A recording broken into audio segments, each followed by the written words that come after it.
Hey guys, it's Emilio. Today I'll be showing you how I built this really inexpensive little studio/work light using a few 3D printed components and a cheap downlight.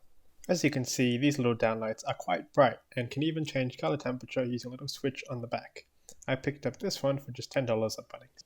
Along with the downlight, you will also need this 3D printed tilt bracket, clamping plate, thumb screws, more 3D printed tilt mounts, and a few little M3 bolts.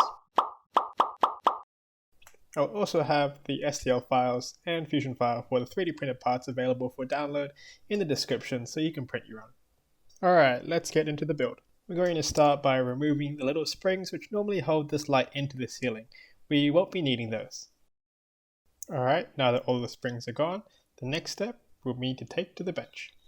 And welcome to the bench! So the first thing we're going to do is going to place these little side brackets right here. They're going to be screwed in place. But before we screw them in, we're going to put some M3 press nuts, which will be put in using a soldering iron.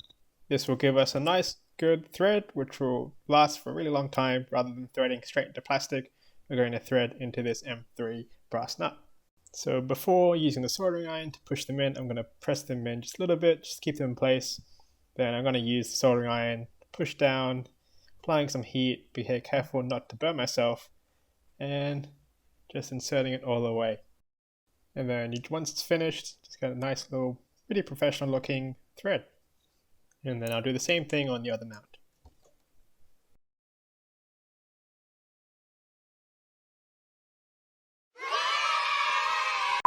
Alright, so the next thing to do is just to screw these little side brackets onto the main tilt bracket. This will just make it easier for us to line up the holes so that we can drill into the light body. Just going to use this 2mm drill bit to drill out and mark the holes, which I'll then drill out using a 3mm drill bit.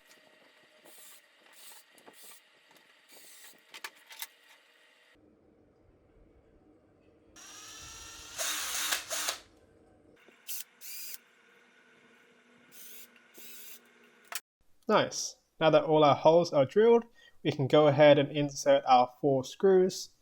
So I designed this little plastic mount to have holes that are just the right size where you can screw in an M3 bolt. Of course, some M3 sort of self-tapping screws would be better, but this is all I had on hand, and so we can just go ahead and screw our own threads, and it doesn't really matter because we won't be undoing this very often. Awesome, so all 4 screws are in, and we've tightened the side screws, everything's looking good. Now the next step is just to mount it onto the light stand. The light stand I'm using is just a really cheap one off Amazon. You could use different light stands, but this is the one I've designed this one for. And the way it works, I just put this on, it fits around this little CNC knob, and then we use just 2 pieces just to clamp it on, and this will allow us to rotate around that end piece. And to keep it secure, I'll just put a few zip ties around the whole thing, and as well as putting the cable through one of those zip ties to provide a bit of strain relief for the light. And don't forget to snip off the ends.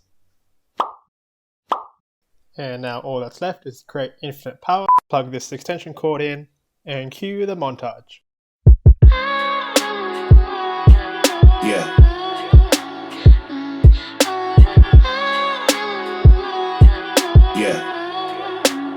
You must be blinded by the lights. We came to shine here. Watch it look daytime in the night. We bring the vibes here. We full of life, you keep the change. Keep the change. They hate and say we went and changed. I say the same. You must be blinded by the lights. You must be blinded by the lights.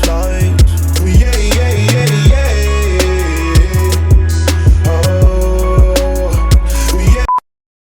Anyway, I think the point is pretty bright. Anyway, I think the point is pretty clear. I really like how these lights turned out, and I hope you guys enjoyed the video. The links for the STL file and Fusion file will be in the description, as well as all the other parts like the tripods and some of the hardware that I've used. Anyway, that's all I have for you today. See you next time.